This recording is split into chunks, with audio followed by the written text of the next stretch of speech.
Halo, saya yang bernama Fauzan Nasir Binuri. Saya akan mempresentasikan tentang social distancing dalam menangani COVID-19 dan peran yang peran agama menghadapi COVID-19. Perlu yang kita tahu, COVID-19 adalah penyakit yang menyerang paru-paru dan eh, itu sangat mengerikan dan korbannya cukup banyak dan penyakit ini berasal dari Cina, yaitu dari kota Wuhan ya. Setahu saya, sekarang Wuhan sudah membaik, tapi sekarang malah dunia yang gak membaik. Contohnya Indonesia, itu yang terkena lebih dari 350 orang yang positif dan yang sembuh 17, yang meninggal 35. Sungguh menyedihkan. Oke, mari kembali ke topik, yaitu social distancing. Apa itu social distancing?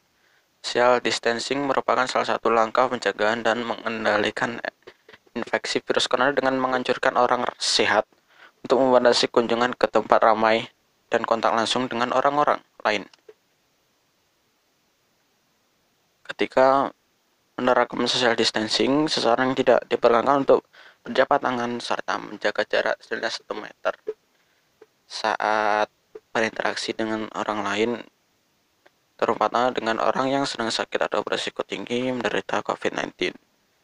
Selain itu, ada beberapa contoh penerapan social distancing yang mampu dilakukan, yaitu bekerja di rumah, work from home, belajar di rumah secara online bagi siswa sekolah dan mahasiswa, seperti ini, menunda pertemuan atau acara yang dihadiri orang banyak seperti konferensi, seminar, dan rapat, atau melakukannya secara online lewat konferensi video atau telekonferensi.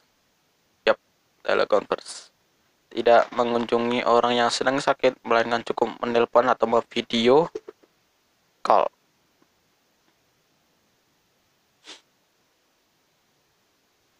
Selain social distancing, ada pula yang istilahnya yang berkaitan dengan upaya pencegahan infeksi COVID-19, yaitu self quarantine dan self isolation.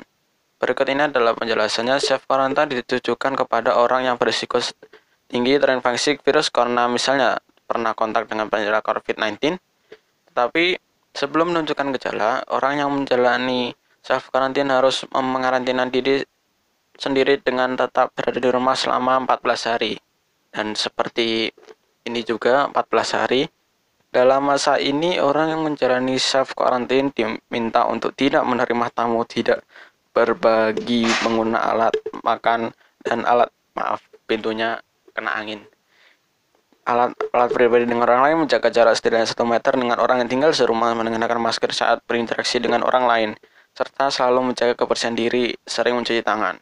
Yap, self isolation diperlakukan pada orang yang sudah terbukti positif menderita penyakit COVID-19. Biasanya self isolation merupakan upaya penanganan alternatif ketika rumah sakit tidak mampu lagi menampung pasien COVID-19.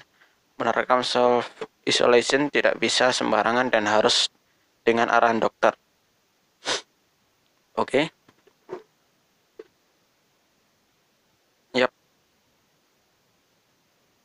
Ini adalah persiapan untuk melakukan social distancing, yaitu 1. Merencanakan kegiatan.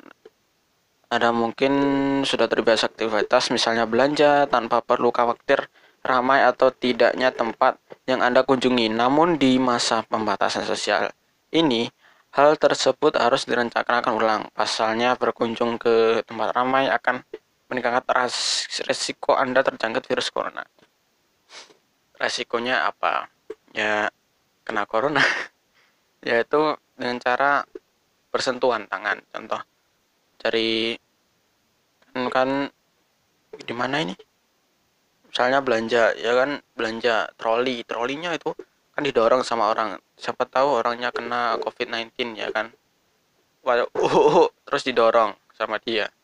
Nah, itu kan nanti kan kena tangan kita, terus kita kucuk-kucuk mata, hidung kita dingin-dinginin, terus kita batuk-batuk, nanti corona juga kena ya. Oke, yang kedua menyediakan obat-obat yang diperlukan. Ya, sebelum self quarantine lebih baik kita beli dulu lah ya.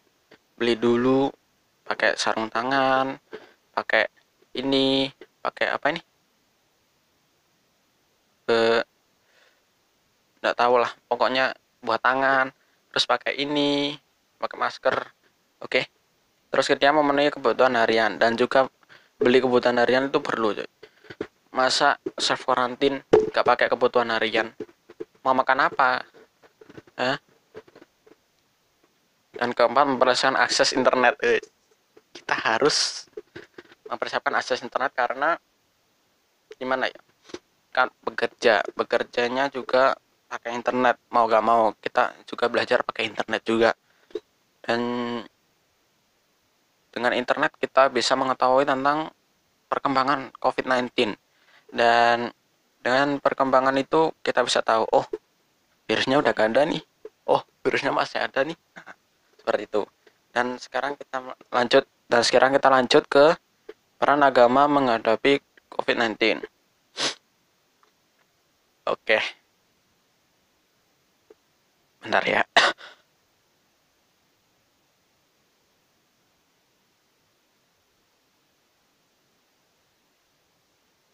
Peran agama dalam COVID-19 yaitu